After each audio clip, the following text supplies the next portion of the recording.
Ce soir, c'est pas moi qui prêche tout seul, on va être à plusieurs. Brian, si tu veux bien, est-ce que quelqu'un peut enlever le pupitre? Et puis Fabienne et Nathalie, si vous voulez bien venir. Tu as ton micro ou c'est celui-là, je crois. Voilà, bonsoir à tous déjà. J'espère que vous allez tous très bien.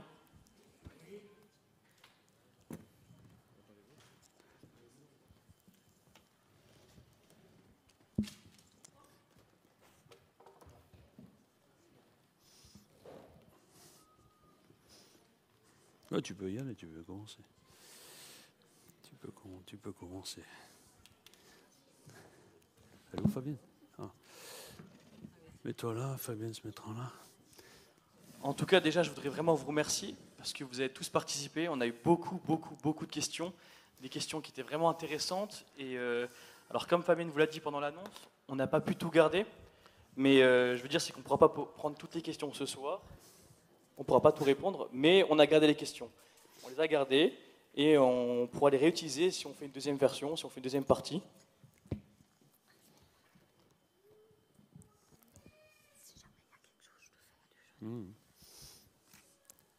C'est bon, t'as fini? Ouais, c'est bon, je suis... je suis prêt, moi. Je croyais que tu allais prêcher, là. Non. Alors, donc, c'est une première fois qu'on fait cela, et donc, voilà, on avait déjà une soirée, on a partagé, donc merci vraiment pour toutes vos questions. Moi, j'étais surpris, étonné du nombre de questions et de la qualité également. Bon, malheureusement, Brian, tu l'as dit, on ne pourra pas répondre à tout.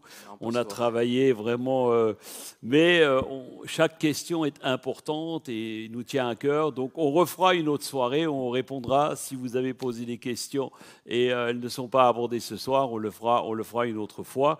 Donc, les questions ne sont pas mises sous le tapis. Alors, j'ai invité mon épouse, puisque j'aime bien l'avoir avec moi quand on fait ce genre de choses. Et puis j'ai demandé également Nathalie, parce que là, toutes ces années aussi où elle a voilà, une connaissance et un ADN avec nous depuis tellement d'années. Et c'est pas, alors on ne vient pas ici, donc j'ai demandé. Donc l'idée, c'est Brian qui me dit on pourrait faire ça. Alors je dis c'est une bonne idée, on va tenter le coup. Et donc comme c'est la première fois, donc on ne voudrait pas nous présenter, nous, comme les profs, les sachants, et vous donner des leçons, pas du tout. On va répondre aux questions de manière vraiment naturellement, comme si on était dans notre salon. Donc, alors, je vous demanderai beaucoup d'indulgence, parce que peut-être on ne va pas répondre forcément, voilà, et on ne va pas débattre pendant 3 heures sur un sujet, donc on va essayer de se caler sur 1 heure de temps, c'est court. Hein. Déjà, on a fait déjà avec Nathalie et Fabienne, et on avait déjà fait 2 heures et demie de Zoom l'autre fois, et on a parlé avec Brian encore 1 heure hier soir, donc vous voyez, donc ça va vite. Hein. Donc on voudrait vraiment que les questions qui ont été abordées soient vraiment... ce que vous attendez. Alors, donc voilà, si vous avez des choses que vous ne comprenez pas ou vous voulez venir nous voir à la fin de la réunion, on va vous répondre en aparté. OK? Est-ce que ça va pour tout le monde? Alors, je vais laisser la place à Brian, puisqu'il a récupéré les questions. C'est ça, c'est moi, je voudrais juste dire que les questions n'ont pas été traitées dans l'ordre de Ouais. l'importance de... Oui, on les a regroupées un peu par thème. Il n'y a pas des bonnes questions ou des mauvaises questions, c'est pas du tout ça. Hein. On a essayé de les regrouper un peu et on va démarrer avec un thème qui a eu énormément de questions. Donc vas-y Brian. C'est ça exactement. Du coup, je commence avec la première question. Le baptême est-il obligatoire pour atteindre le paradis? Donc plusieurs ont posé cette question-là. Donc moi, je ne veux pas répondre tout seul, hein, donc on se passe la main. Donc le baptême, à la base, c'est quoi? C'est un acte d'obéissance qui suit finalement notre décision de foi, de suivre Jésus. Donc c'est avant tout un acte d'obéissance et il n'est pas une condition sine qua non pour aller au ciel. Ça, c'est ma réponse. Parce que, par exemple, le brigand à la croix, on cite souvent cet exemple, il n'a pas eu le temps de se faire baptiser, hein, parce que Jésus a fait une dérogation et a dit, est-ce qu'on peut vite le descendre pour le baptiser? Sinon, non, il a dit, aujourd'hui, tu seras avec moi dans le ciel. OK? Voilà, donc c'est une étape importante dans notre vie chrétienne, où le baptême est une étape importante. Qu'est-ce que vous voudriez ajouter, les filles? Alors moi, je voudrais rajouter quand même que, puisqu'on parle de paradis, c'est-à-dire l'éternité, le salut qui nous est promis, il est gratuit. Et Amen. ça, il ne faut jamais l'oublier. Et Paul disait aux Éphésiens, c'est par la grâce en effet que vous êtes sauvés, par le moyen de la foi. Cela ne vient pas de vous, ça vient de Dieu. Donc le salut, il nous est offert gratuitement. Et c'est suite à cette bonne nouvelle du salut qu'on prend la décision de passer par les eaux du baptême. Donc le baptême, finalement, illustre l'identification d'un chrétien à la mort et la résurrection de Jésus. Nous le disons lorsque nous pratiquons des baptêmes. D'ailleurs, je pense qu'au mois de juin, nous aurons des baptêmes, puisque Amen. plusieurs ont manifesté le désir. Dans Romains 6, 3, il déclare « Ignorez-vous que tous ceux que nous avons baptisés en Jésus-Christ, c'est en sa mort que nous avons été baptisés. Par le baptême en sa mort, nous avons été ensevelis avec lui, afin que, comme Christ est ressuscité par la gloire du Père, de même nous aussi, nous menions une vie nouvelle. » Donc le baptême, l'immersion dans l'eau est une image de notre mort et de notre ensevelissement et également de la résurrection de Christ. Nathalie, tu veux ajouter quelque chose? Ouais, laisse-le allumer. Non, c'est suffisamment complet parce que de toute façon, on a travaillé ensemble les questions. Mais juste, Serge disait que le baptême, c'est un acte d'obéissance, mais c'est aussi le résultat du chemin qu'on fait avec Dieu. Et c'est une étape supplémentaire dans notre relation avec lui et dans l'engagement qu'on prend de le suivre.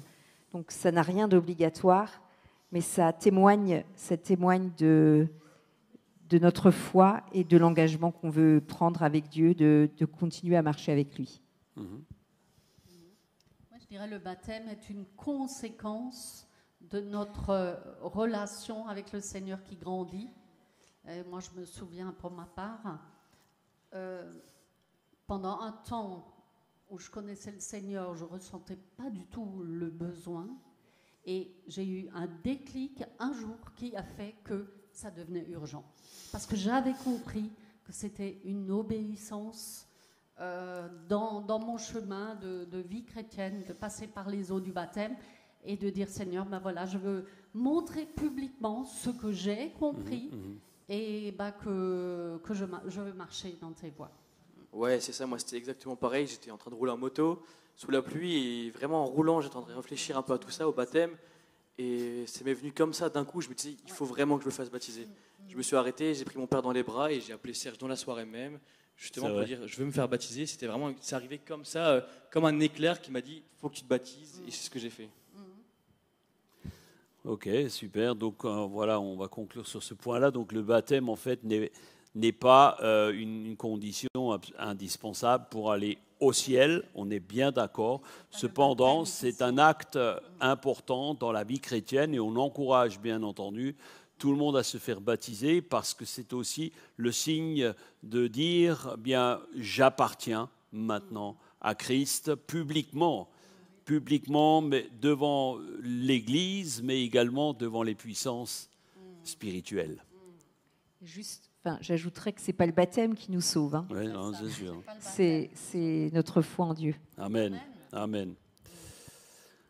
On passe à la suivante ? Oui, parce que Allez. Nathalie me fait signe, il faut un mètre du temps, donc ça ne va pas être moi, donc il faudrait quelqu'un d'autre. Alors, à quelles conditions peut-on prendre la Sainte Seine ? Doit-on être baptisé pour la prendre ? Ça, c'est une question intéressante. Qui c'est qui veut commencer ? Non, mais je ne vais pas tout le temps. J'ai dit que je ne prêcherai pas ce soir, donc je vais vous laisser un peu de temps. Fabienne, tu veux ? Ou Nathalie, c'est comme tu veux. Ouais. Alors la Sainte Seine, avant toute chose, c'est un acte de foi. C'est un acte de foi. Et j'aime cette parole où Jésus dit « vous ferez cela en mémoire de moi. Alors, je crois que c'est un temps aussi, et on le rappelle souvent, c'est un temps où on a besoin de faire une introspection en nous-mêmes. Parce que je crois qu'enfin, pour ma part, je prends chaque fois l'engagement avec le Seigneur, un nouvel engagement. C'est pas un nouvel engagement, je me réengage. Dire Seigneur, déjà, pardon pour mes péchés, pardon pour mes erreurs, mais voilà, je m'engage à marcher dans tes voies. Alors, faut-il être baptisé ou pas baptisé? La Bible n'en parle pas. Alors, il est vrai que dans certaines églises, on souhaite que les personnes soient baptisées. Alors, nous, à Vivier Chrétienne, on ne met pas cette condition parce que la parole de Dieu n'en parle pas. Vous voulez ajouter quelque chose? Oui, moi, je veux peut-être donner un tout petit témoignage. Hier soir, quand j'étais en train de préparer, j'ai appelé ma fille, parce qu'elle est jeune, et puis j'ai dit, tiens, elle aura un autre éclairage que moi. Et on a parlé de ça. Et je lui ai parlé de cette question. Puis elle me dit, tu sais, maman, moi, dans mon église, on n'avait pas le droit de prendre la Sainte Seine si on n'était pas baptisé. Elle me dit, je servais, j'animais la louange, j'avais une vraie foi en Dieu, mais c'était, comme disait Fabienne, il n'y avait pas encore eu ce déclic qui fait que ça y est, j'ai compris et je veux engager. Elle ne voulait pas le faire à la légère. Et elle me disait, je vivais comme une humiliation, en fait, de ne pas pouvoir prendre la Sainte Seine. Parce que mon cœur était à Dieu, son cœur était à Dieu, elle avait fait cette démarche-là. Et moi, j'ajouterais que, bien sûr, il ne faut pas prendre la Sainte Seine à la légère. Et je dirais même que c'est un moment sacré, la Sainte Seine. C'est fort comme terme. Oui. C'est pas n'importe quoi. C'est vraiment un acte fort de communion avec Dieu. Et bien sûr qu'il ne faut pas le faire à la légère. Mais nous met en garde. Exactement. Il y a ce verset dans Corinthiens qui dit que chacun s'éprouve donc soi-même ainsi qu'il mange du pain et boive la coupe. Donc, je crois que c'est à nous de rentrer en nous-mêmes, de faire le point, où on en est et qu'est-ce que je fais, de prendre conscience de l'importance de ce geste et de ne pas le faire à la légère. D'ailleurs, la seule condition finalement qu'on trouve, c'est dans ce passage de Paul, vous ne trouvez aucun verset où Jésus ou qui que ce soit interdit ou dit celui qui n'est pas baptisé ne peut pas prendre la Sainte Seine. Donc moi, je crois que s'il y a des choses tellement importantes pour nous, alors ce soir, on ne l'a pas faite la Sainte Seine pour des raisons de programme, exceptionnellement. J'ai négocié dur, mais voilà. Et donc en clair, nous croyons que notre conviction est que nous devons être sincères devant Dieu lorsque nous faisons finalement quoi que ce soit. Et la Sainte Seine en fait partie. Et nous ne voulons pas minimiser le fait de la Sainte Seine, prendre le pain et le vin est important. Mais il y a des personnes le faire inconsidérément. C'est moi. C'est moi. Ah, Claude, là, si tu veux voir. Sinon, on se passe. Oui, bien, on se passe. Ah, ça doit être.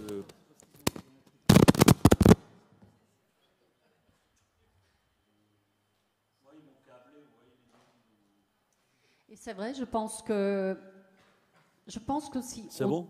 Le baptême était obligatoire, je pense que la Bible le dirait, ou Jésus l'aurait dit, à un moment donné, il l'aurait dit. Donc je pense effectivement que le baptême n'est pas obligatoire, mais quand nous prenons la Sainte Seine, qui est un acte vraiment important, nous devons le prendre en conscience du sacrifice de Jésus pour chacun de nous. Je crois que c'est la condition, c'est vraiment prise de conscience de l'œuvre de la croix. C'est ça qui est important. Là, je prends le sien, c'est bon. C'est bon, ça remarche. C'était OK. Eh ben, c'est bien. OK, on peut continuer. Est-ce que c'est bon donc pour tout le monde? OK. OK, très bien. Donc, troisième question. Reconstruit-on son identité par le baptême? Vous voyez, il y a beaucoup de questions qui gravitent autour du baptême. Donc le baptême à la base symbolise notre union avec Christ et marque une transformation de notre identité spirituelle.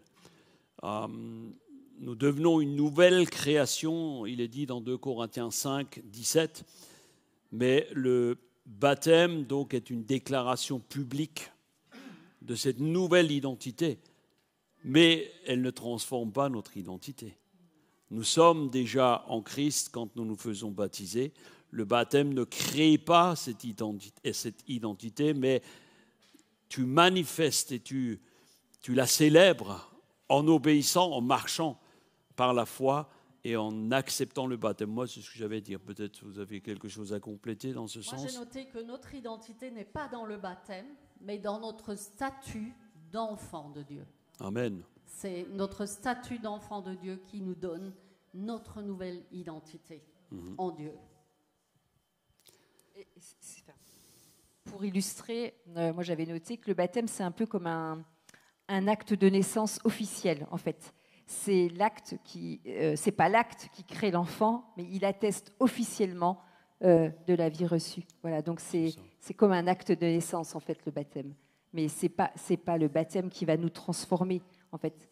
Le baptême peut être une étape dans notre vie qui va nous aider à reconstruire quelque chose, parce que on laisse aussi notre vieille nature, on renonce à plein de choses quand on prend notre baptême, et ça peut être la reconstruction de quelque chose.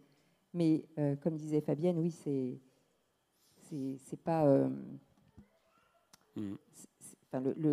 voilà, le baptême, voilà, exactement. L'identité vient de Christ. D'ailleurs, dans 2 Corinthiens 5, 17, il est dit: si quelqu'un est en Christ, il est une nouvelle créature. Les choses anciennes sont passées. Voici, toutes choses sont devenues nouvelles. Amen. Et Romains 8, 15 nous dit: vous n'avez pas reçu un esprit d'esclavage pour être encore dans la crainte, mais vous avez reçu un esprit d'adoption par lequel nous crions Abba Père. Et c'est l'esprit lui-même qui rend témoignage à notre esprit que nous sommes devenus enfants de Dieu. Amen. Ok, du coup, pour la 4e et dernière question sur le baptême, devons-nous nous baptiser si nous sommes déjà baptisés enfants? Donc déjà, je me dirais, devons-nous nous faire baptiser, parce que nous baptiser, on évite de se baptiser tout seul. Donc ça, c'est mieux. Alors, on pourrait appeler un rebaptême. Est-ce que c'est un rebaptême? Cette question dépend vraiment de la compréhension personnelle du baptême.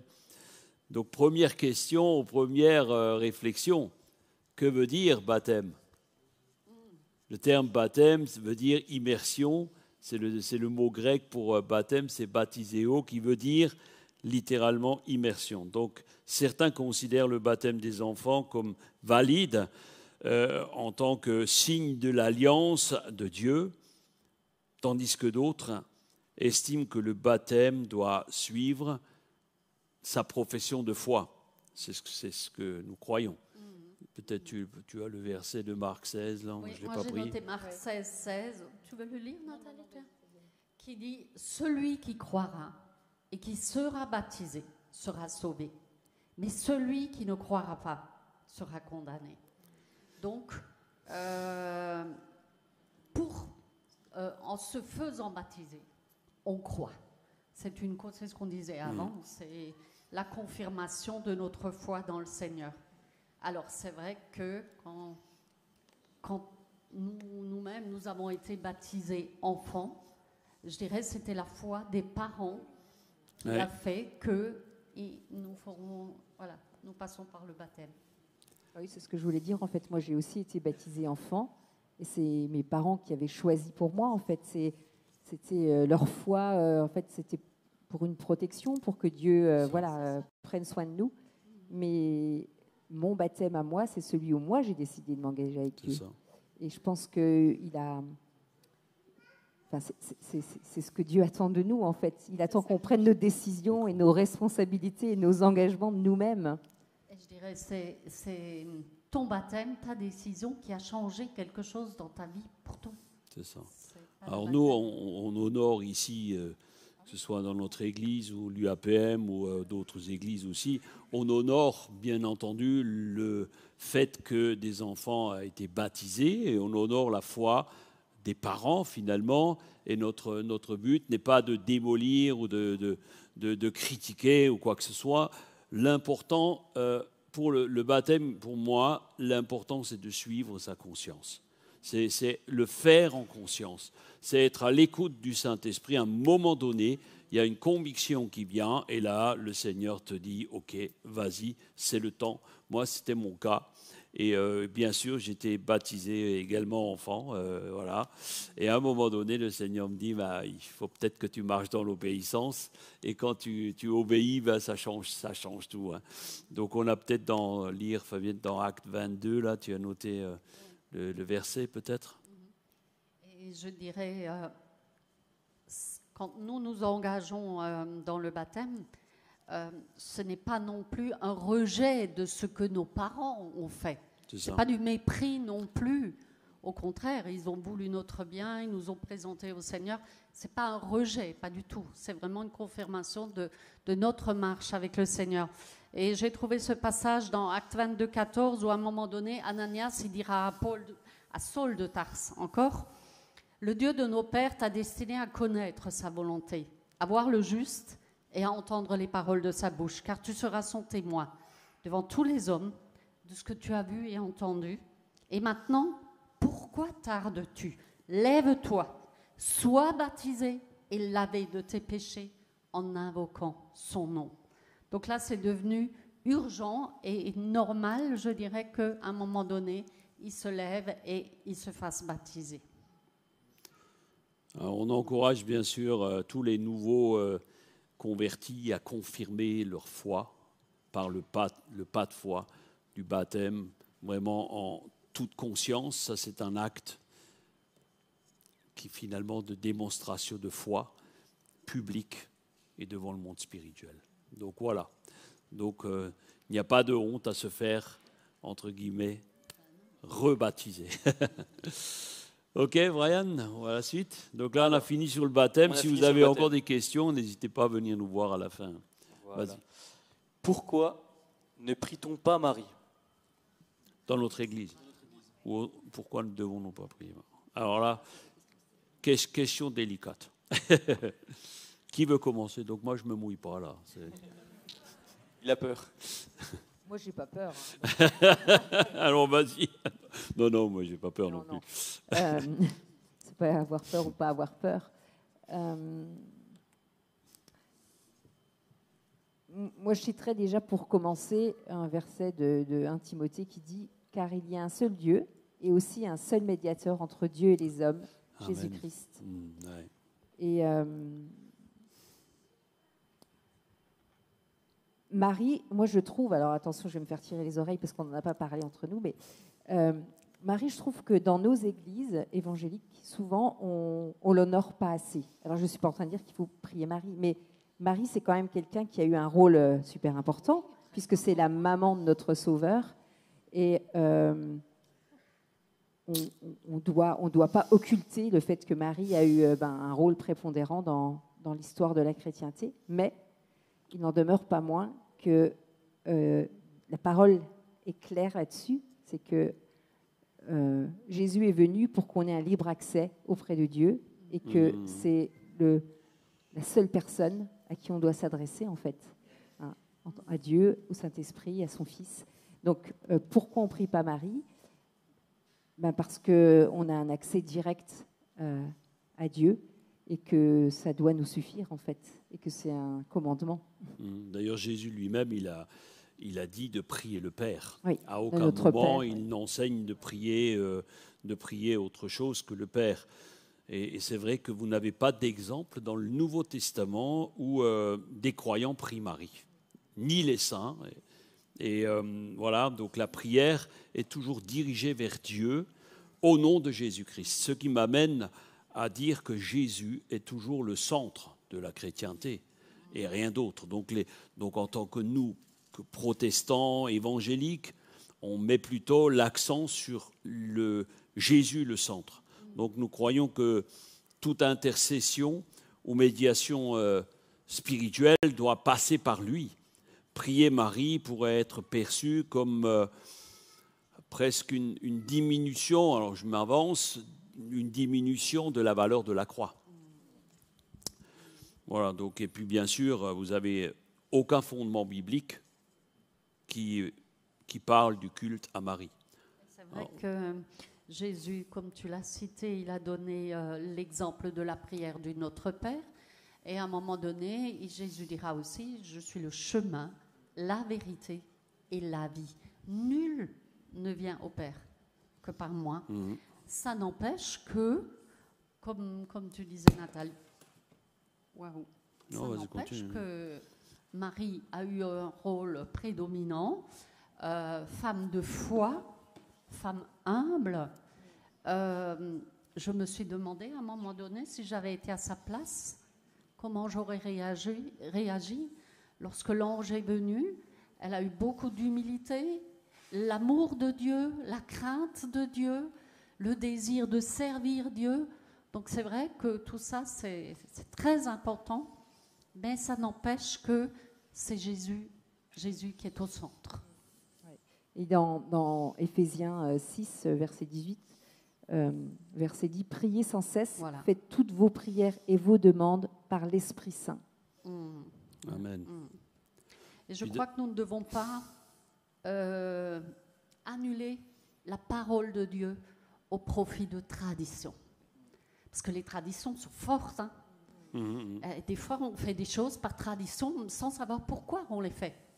Donc, la tradition, elle est là, mais on ne doit pas sacrifier la parole de Dieu au profit de la tradition. Donc, on a une approche respectueuse, peut-être. Tout à fait. Tu dis peut-être on ne l'honore pas assez. Alors, le problème, c'est que oui, on comprend, mais la tendance et la ligne, elle se situe où? Donc, il n'y a aucune dévotion possible à Marie, puisque en tant que croyant, respectant vraiment la parole de Dieu, et on veut la respecter, Marie est une figure biblique importante. D'ailleurs, je le rappelle quand même assez souvent. Pas comme de manière générale, on parle moins des femmes de la Bible que des hommes de la Bible. Hein. Okay. Voilà. Oh, ça y est, bouclier, là. Ça y est, là on a ouvert une boîte de Pandore. Non, mais ce que je crois que aussi vous avez forcément une absence de fondement biblique quant au culte de Marie, à culte à Marie. La doctrine de l'Immaculée Conception, l'Assomption de Marie n'existe pas dans la parole de Dieu. Également, ou même que Marie, en tant que médiatrice, on l'a dit tout à l'heure, Jésus est le seul médiateur entre Dieu et les hommes. Vous ne trouverez aucun fondement biblique. Maintenant, je veux quand même dire quelque chose par rapport à ça. Et le point de vue catholique, en fait, ce n'est pas question d'accuser ou de juger les positions d'autres religions. Ce n'est pas notre but, notre rôle. Mais puisque la question est posée, j'ai découvert quelque chose que je ne savais pas, et grâce à vous, grâce à ces questions, en fait, cette question cette question des prières adressées à Marie et aux saints prête à confusion. Alors, selon la position officielle de l'Église catholique, les chrétiens catholiques ne doivent pas s'adresser ou ne doivent pas adresser de prières aux saints ni à Marie. Mais ils peuvent plutôt demander aux saints et à Marie de prier pour eux. Donc on est dans un cas d'intercession. Et donc, officiellement, l'Église catholique souhaite ou sollicite la prière des saints. C'est exactement, ils pensent et ils disent, comme demander à toi, à quelqu'un, quelconque, de prier pour nous. Donc toutefois, la pratique des personnes en général va s'écarter des enseignements officiels. Donc voilà, c'est ce que j'ai découvert. Et en effet, beaucoup de catholiques prient directement les saints et Marie en demandant leur secours, au lieu de demander à ces saints ou à Marie d'intercéder en leur faveur auprès de Dieu. Alors, quel que soit le cas, que la prière soit adressée à un saint ou à Marie, ou qu'on leur demande d'intercéder, aucune de ces pratiques n'est biblique. Aucune de ces pratiques n'est biblique. Donc voilà, avant de juger rapidement, comprenons aussi la base. Et souvent, vous savez, les doctrines à la base ont évolué. Et souvent, ce n'est pas la doctrine qui est mauvaise, mais c'est les gens qui mettent les choses en pratique de la mauvaise manière. Et on va aborder d'autres sujets après, et vous allez le voir. Voilà. Donc, en résumé, nous ne prions pas Marie parce que, eh bien, ça ne correspond pas aux enseignements de la Bible. Donc, voilà notre position ici. Et donc, mais on la respecte. Moi, je voudrais juste rajouter, c'est que j'ai été interpellée par d'autres textes.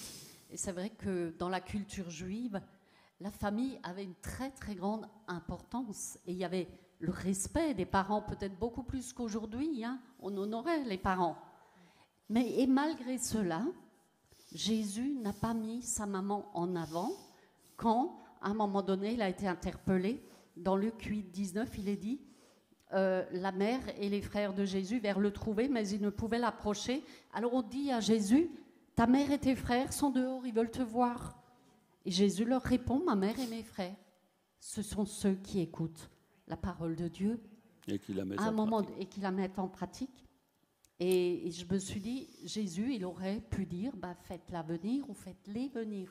Mais il ne l'a pas fait. Il a dit, qui est ma mère? Qui sont mes frères? Ceux qui écoutent la parole de Dieu. Mmh. Et je dirais, Jésus, à ce moment-là, sa mission spirituelle était plus importante que sa famille biologique, finalement. Donc ça, je crois que ça doit aussi nous interpeller. Et j'ai envie de dire, Marie, la mère de Jésus, servante, femme humble et tout, malgré cela, a besoin d'un sauveur aussi, puisque la parole de Dieu dit qu'il n'y a pas un juste, pas un seul, même si c'est quelqu'un de particulier, qui a une mission particulière, elle a besoin d'un sauveur, elle avait besoin d'un sauveur. Il n'y a pas de juste, pas un seul. Voilà un peu. D'ailleurs, je termine là-dessus. C'est une réflexion que je me suis fait. Comment Dieu pourrait avoir une mère? Dieu est de toute éternité. Et donc Dieu n'a pas de mère. Donc quand on ne pouvait pas prier, elle est présentée souvent comme la mère de Dieu. Alors même si Jésus est le fils de Marie, bien sûr, mais il est le fils terrestre.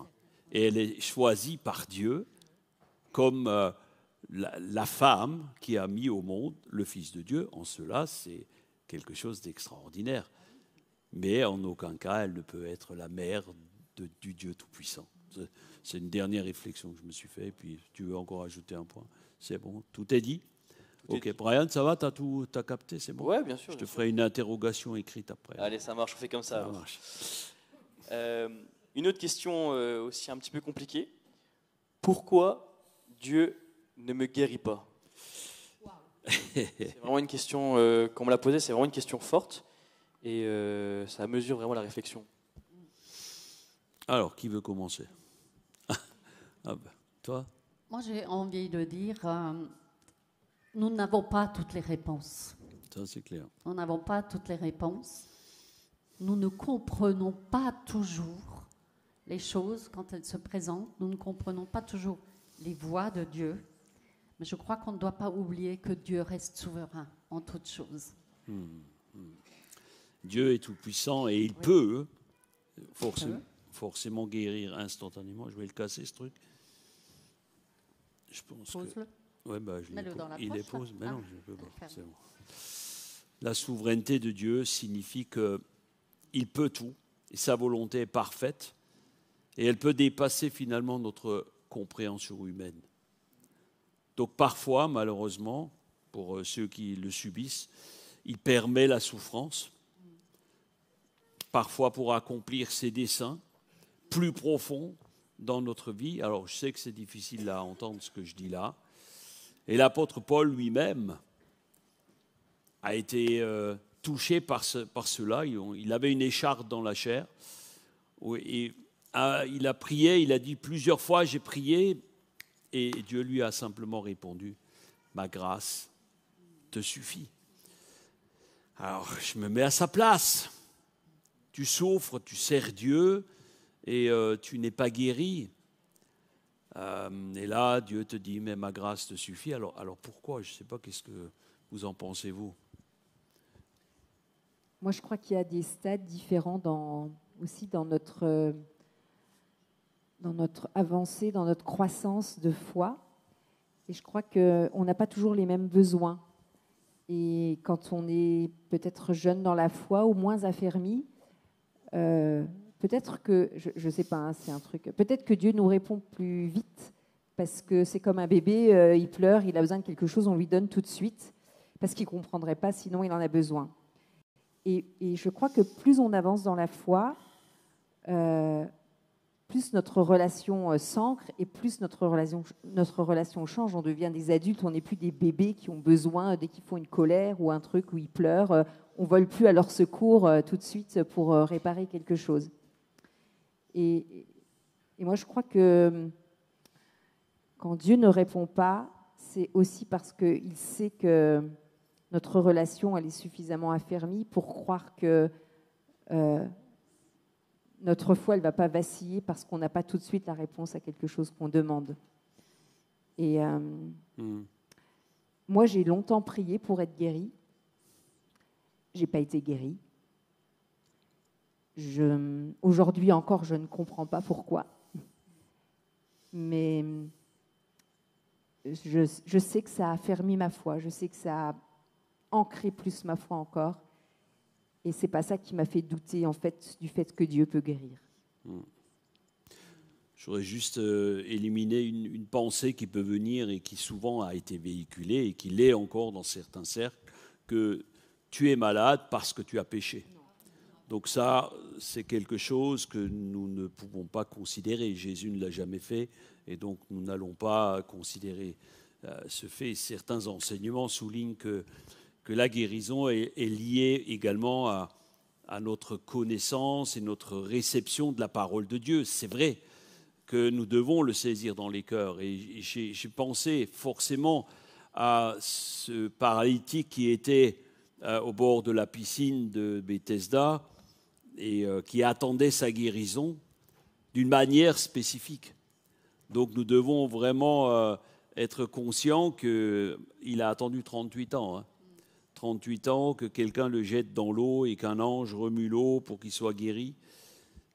Parfois, notre compréhension des choses peut être compliquée. Donc, je ne voudrais pas qu'il y ait d'amalgame à ce niveau-là. Il est important vraiment de méditer les Écritures et pour comprendre pourquoi parfois les choses ne vont pas comme nous le voulons, et tu l'as bien dit, Nathalie. Donc, juste encore une chose, avant que je donne la parole à Fabienne, nous n'accuserons jamais personne d'avoir manqué de foi s'il n'y a pas de guérison.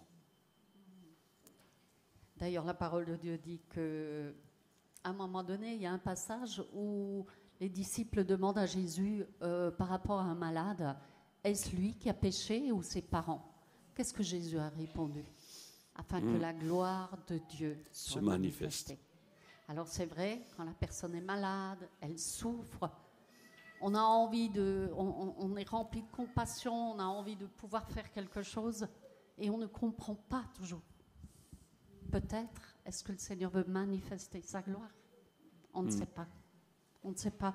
Mais toujours est-il, par rapport à ce que tu disais, Nathalie, Romains 5, 3 dit, nous savons que la souffrance produit la patience. La patience, la victoire dans l'épreuve. Et la victoire dans l'épreuve, l'espérance. Alors, c'est vrai que nous sommes certainement pour beaucoup déjà passés par la maladie. Elle nous rapproche de Dieu. Oui, elle nous rapproche de Dieu. Mais on ne comprend pas toujours les desseins de Dieu. La parole de Dieu nous dit que Dieu a un plan parfait. Mais on ne le comprend pas toujours. Mais toujours est-il que même dans la maladie, nous voulons lui faire confiance. Amen. Garder l'espérance. Parce que je dirais que la guérison ultime que nous pouvons avoir, c'est la vie éternelle. Amen. C'est ça aussi, c'est la vie éternelle. C'est notre espérance. Et cette espérance, oui, je dirais, l'espérance ne repose pas seulement sur la guérison physique ici-bas, mais sur cette éternité qui nous attend. Il dit dans le ciel, il n'y aura plus de larmes, plus de larmes, ouais. Il essuiera toutes larmes de leurs yeux. Et la mort ne sera plus.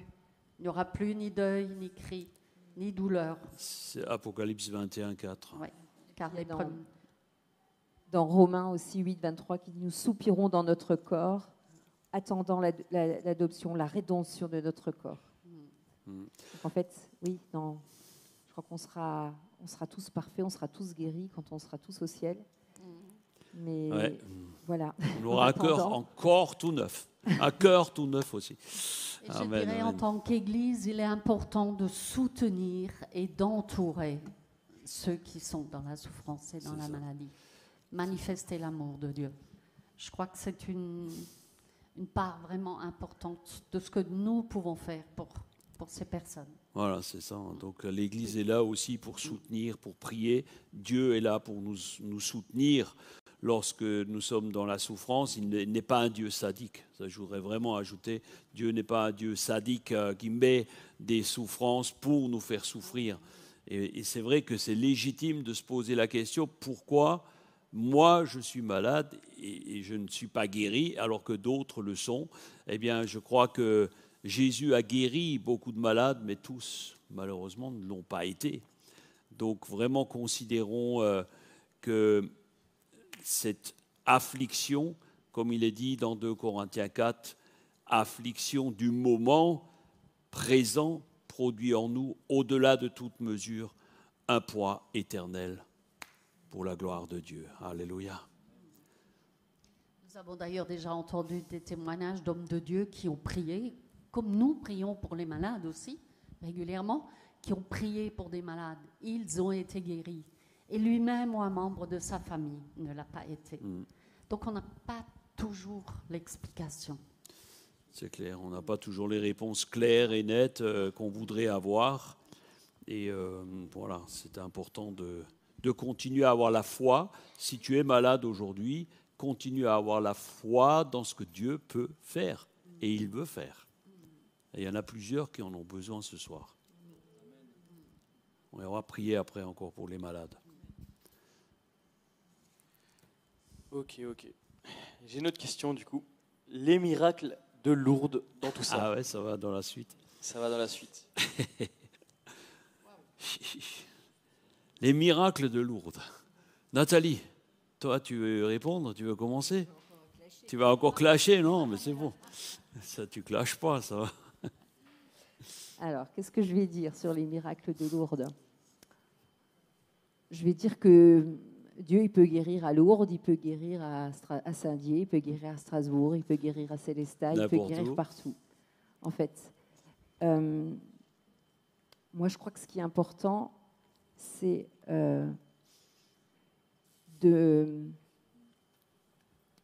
qu'est-ce que ce miracle, quel impact a ce miracle en fait? Qui est-ce qu'on honore au travers de ce miracle? Est-ce qu'on rend la gloire à Dieu ou est-ce qu'on rend la gloire à quelqu'un d'autre? Je ne sais pas, à Lourdes, c'est au prêtre qui prie ou je ne sais pas comment ça se passe, mais voilà. C'est qui est-ce qui est honoré? À qui on rend la gloire quand il y a une guérison, qu'elle soit à Lourdes ou à quelqu'un ou ailleurs? Et moi, je crois que Dieu peut faire des miracles à Lourdes. Oui, c'est sûr. Comme à Saint-Dié, comme à Strasbourg, comme tu le disais. Donc le lieu, en fait, puisque là, il est question du lieu, je crois que c'est un espace de foi et de rencontre, où des gens ont cette foi-là de dire « je vais là parce que je peux être guéri ». C'est comme un endroit où on pense que c'est l'endroit où la terre touche le ciel. Donc, en fait, je voudrais juste dire une chose. Moi, je crois également que Dieu peut guérir à Lourdes et qu'il a guéri. Et d'ailleurs, les frères catholiques sont très sérieux dans la reconnaissance des miracles. Et il faut absolument être conscient de ça. Hein. Donc c'est après comment ça se fait, qui le fait, c'est pas notre problème et on ne le sait pas. Alors par contre, là où je vais peut-être déplaire à certains, et c'est aussi quelque part le but, c'est tout le mercantilisme qui est fait autour de ça. Et ça me pose un gros problème.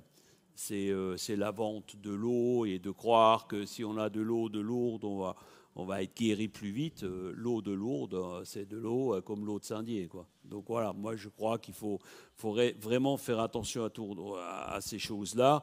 C'est l'exemple que je donnais tout à l'heure de la piscine de Bethesda. C'est des rituels, c'est quelque chose qui... ça touche à l'idolâtrie. Donc, à partir de là, faisons très attention à cela. L'idolâtrie peut également être autour d'un pasteur, peut également être autour d'un homme de Dieu, de je ne sais où. Faisons très attention à cela. Celui qui guérit et à celui où l'on va, vers celui où l'on va, c'est Jésus. Dans n'importe quel cas de figure. Dans n'importe quel cas de figure. Vous pouvez avoir c'est vrai qu'il y a des hommes de Dieu qui ont des dons pour certaines choses. Et je ne veux pas le nier, je l'ai vécu moi-même, et on l'a vécu dans le sens de recevoir, dans le sens de donner également. Mais nous ne devons pas faire d'idolâtrie de qui que ce soit et de quoi que ce soit. Un jour, j'avais quelqu'un qui me dit « Ah, je veux absolument voir tel homme de Dieu, je suis sûr que... » Ok, tu peux aller, peut-être que Dieu va te guérir. Mais Dieu peut te guérir n'importe comment, n'importe où, par n'importe quelle main, peut-être même par ta foi. Moi, ça m'est arrivé d'être guéri juste par une parole de Réma dans un verset que je n'ai jamais oublié. C'est le psaume 34, 20, et je l'ai cité, je le recite, hein, et c'est vraiment un Réma que j'ai reçu, et Dieu m'a guéri comme ça. Personne ne m'a touché, personne n'a prié, c'est Dieu qui guérit. Donc, peu importe où ça se passe, à Lourdes, peu importe. Voilà, donc je voulais juste mettre ce point-là, de faire attention à tout ce qui est l'idolâtrie. Ceux qui étaient au groupe de maison, on en a parlé récemment, les statues d'Éphèse, rappelez-vous, où les gens n'étaient pas contents parce que les fabricants de statues perdaient leur business. Eh bien, c'était la même chose. Et donc, nous devons vraiment faire attention de ne pas tomber dans quelque idolâtrie que ce soit. Je te laisse la parole. Moi, j'ai envie de dire, le mot miracle doit être utilisé avec sagesse.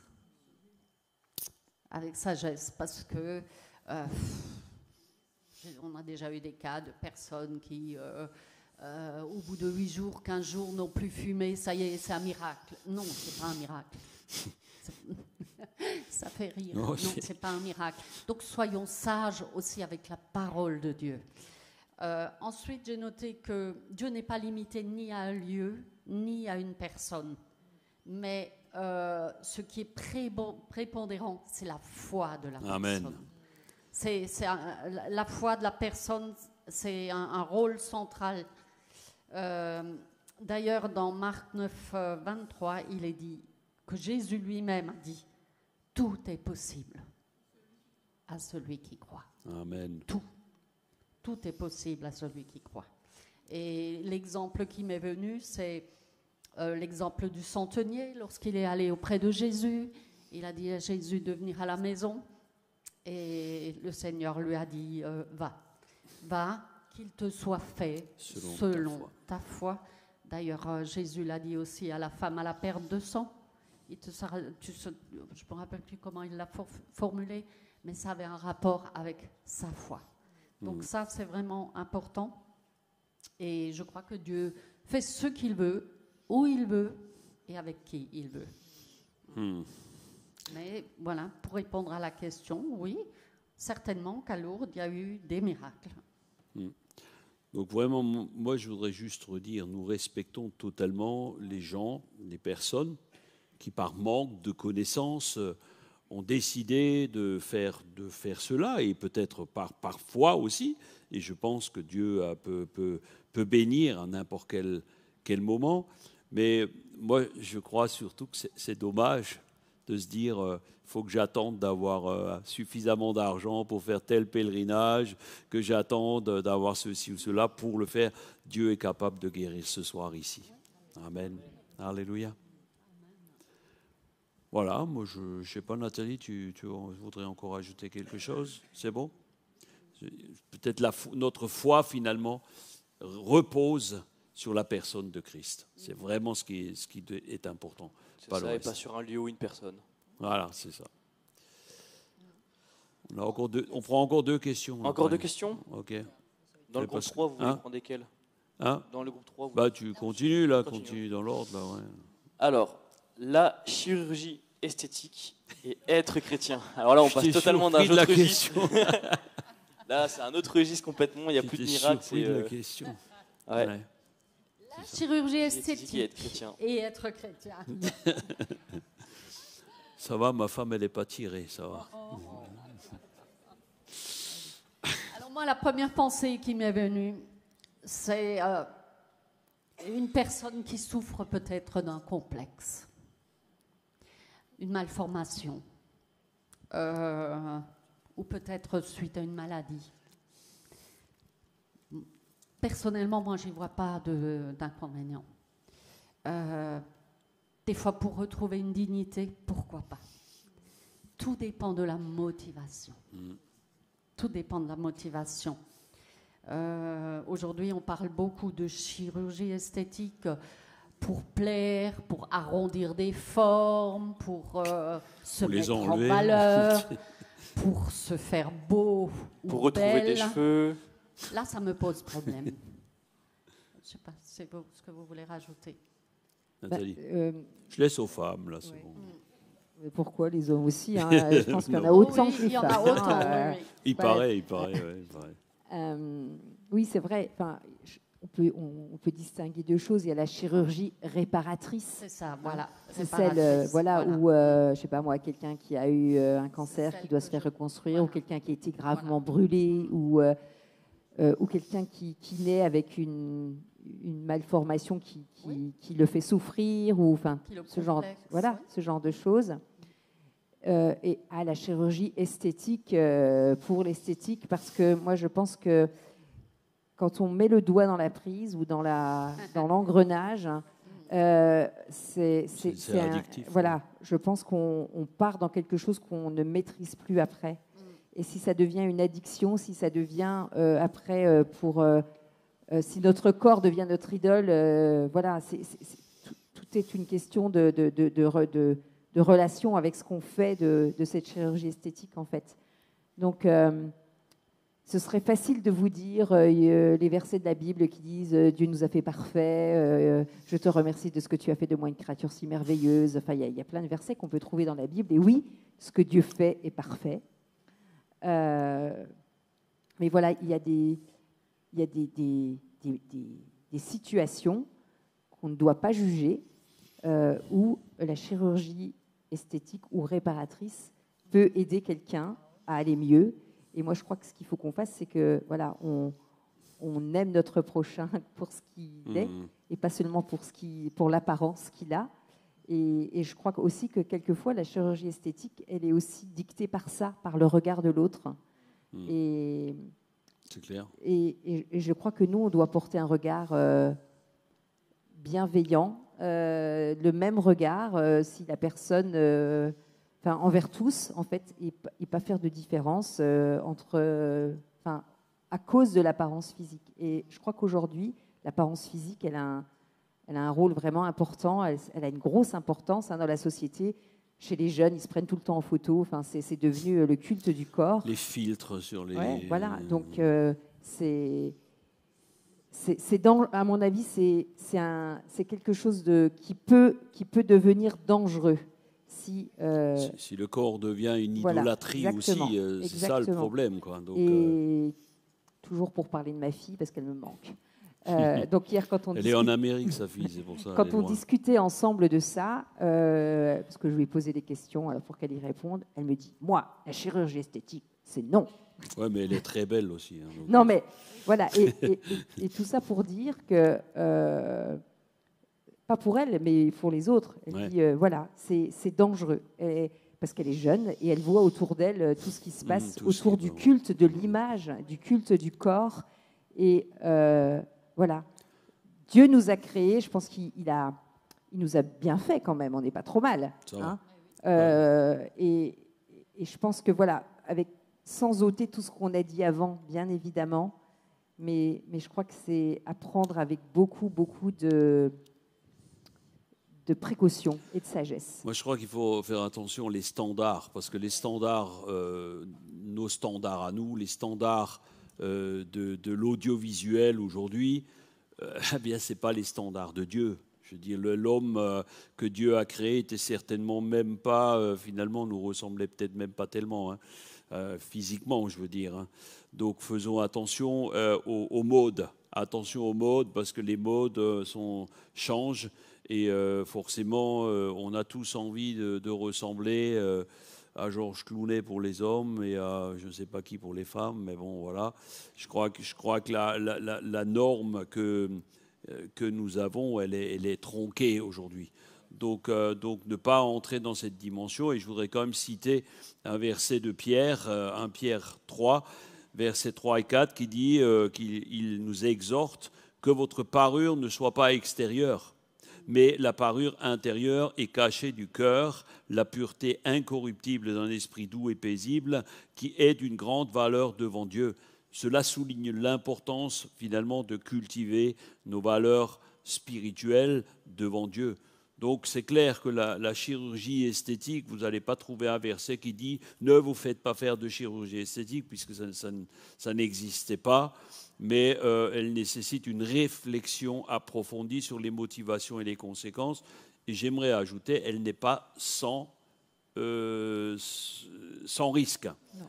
Elle n'est pas sans risque parce que... Pas seulement sans risque, mais le résultat n'est pas garanti non plus. Le résultat n'est pas garanti non plus. Je crois qu'on a tous vu déjà des émissions où des personnes ont mis le doigt dans l'engrenage et malheureusement ont eu un résultat décevant, ont dû recommencer une fois, deux fois, et le résultat ne s'améliore pas. Donc c'est quand même un grand risque aussi pour notre santé, parce que nous voulons prendre soin de notre santé. Et je crois qu'effectivement, comme tu disais, une fois qu'on met le doigt dans l'engrenage, je crois qu'on a du mal à s'arrêter. Bon, voilà. Donc là, pour terminer, juste sur ce point, à moins que tu veux encore ajouter quelque chose, Nathalie. J'ai vu que tu as pris non. Donc en fait, voilà, pour avoir des personnes qui ont été mutilées, brûlées, ou qui ont eu des ablations du sein suite à des maladies, etc. Voilà, moi je ne vois pas d'inconvénient à ce que des personnes puissent retrouver leur dignité, à condition que ce ne soit pas quelque chose dans le but de... Fabienne, tu l'as dit, c'est pas pour de la séduction, pas pour voilà. Donc je crois que nous devons rester dans cette compassion-là aussi et de comprendre le malheur de certaines personnes. D'ailleurs, il y a un exemple dans la Bible quand même, la main paralysée, l'homme à la main paralysée. Il n'y avait pas de chirurgien, il n'y avait pas d'hôpitaux, mais Jésus lui dit « étends ta main » et il étendit sa main et il a été guéri, il lui a réparé sa main. C'est ça. Donc, voilà, moi je pense qu'il n'y a pas de... Il a guéri les 10 lépreux. Hein. Voilà, les lépreux, il y a eu plein de... Si vous avez déjà vu un lépreux, c'est quand même pas beau à voir, quoi. Donc, en dehors du fait que c'est une maladie mortelle. Ok, ça vous va? C'est bon? Encore une question et on termine? Parce que je vois que vous avez sommeil. Une question un peu dans le même domaine. Que pense la parole de Dieu des tatouages? J'ai une question. C'est vous qui allez répondre. Non. Si je venais dimanche prochain avec un gros tatouage là sur le cou, un autre sur les mains et puis peut-être un sur le front, je ne sais pas, qu'est-ce que vous penseriez de ça? Que diriez-vous? Ne répondez pas.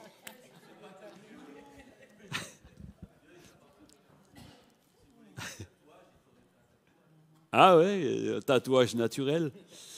Ça s'appelle un grain de beauté, non? Un truc comme ça, par exemple. Nathalie, je sais que toi, tu as travaillé beaucoup sur le sujet. Non, je n'ai pas travaillé beaucoup sur le sujet, pas plus que sur les autres. Enfin, pas moins, je veux dire, plutôt. C'est facile. Alors là, il y a la réponse super facile. Je vous la cite. Dans Lévitique, c'est la réponse que tout le monde sort tout le temps. Vous ne ferez pas d'incision dans votre chair pour un mort. Vous ne ferez pas de tatouage sur vous. Je suis l'Éternel.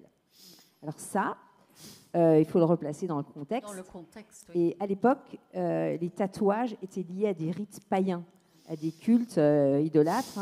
Donc c'était des marques d'esclavage et de possession spirituelle, en fait. Et Dieu interdisait de se faire des marques sur le corps et des tatouages parce que justement on se mettait sous l'influence d'autorité païenne. Et donc justement le signe distinctif qu'on n'était pas sous cette coupe-là, c'était de rien avoir sur son corps en fait. Voilà. Donc ça c'était des rites païens. Aujourd'hui la société elle a évolué et on ne trouve pas dans la Bible quelque chose qui parle de tatouage, dans le Nouveau Testament, puisque je rappelle quand même qu'on est maintenant sous la grâce et qu'il y a plein de gens que moi je connais et des gens qui ont fait des tatouages même avant de se convertir. Qu'est-ce qu'on fait d'eux? On leur dit... on les lave. Ouais, voilà. Ça dépend... Moi, je crois que ça dépend de la signification qu'a le tatouage pour nous. Moi, je connais plein de gens qui sont tatoués, des chrétiens, et qui font des beaux tatouages. Moi, je suis un peu trop trouillarde et un peu trop doudouille. J'aime pas, j'ai trop la trouille en fait d'avoir mal. Mais voilà, quelqu'un aime les papillons. C'est ce que je disais hier à Fabien et Serge. J'ai eu envie de se faire un papillon parce qu'il aime les papillons. Si ça représente qu'un papillon, voilà. On a un exemple bien connu d'une pasteure, je ne sais pas si vous la connaissez, elle s'appelle Joyce Meyer.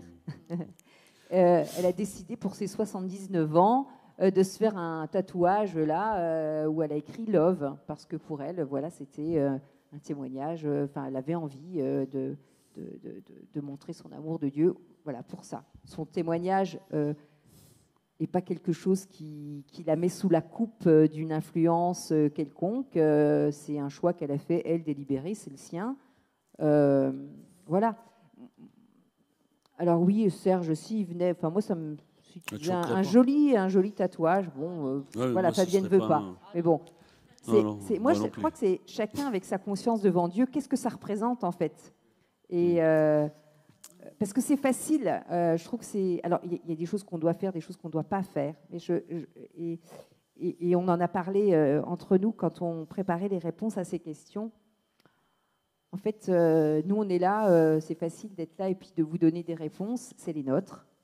C'est ce qu'on croit avec là où on en est, avec notre relation avec Dieu. Mais je crois que les réponses à ces questions, elles sont de la responsabilité de chacun de nous. Et alors oui, c'est bien d'avoir un cadre, c'est bien de savoir, de connaître les limites, de connaître... Mais moi, je crois que ce qui est le plus important, c'est de connaître ce que dit la parole de Dieu, et c'est de connaître notre relation avec Dieu et d'être en paix.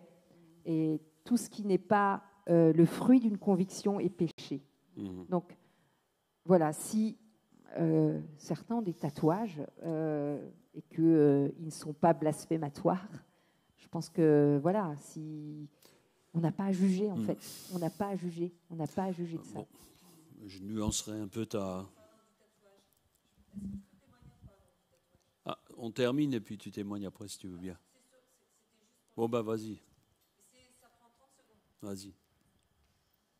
En parlant justement de la signification du tatouage, moi j'avais un tatouage, lorsque j'ai divorcé de mon mari, je me suis fait un tatouage marquisien sur le pied. Et je me suis fait baptiser, etc. Plusieurs années ont suivi et j'ai eu la conviction du Saint-Esprit qui m'a dit « ce tatouage ne vient pas de moi ». Et en regardant de près le tatouage, il y avait une signification qui représentait des dieux polynésiens.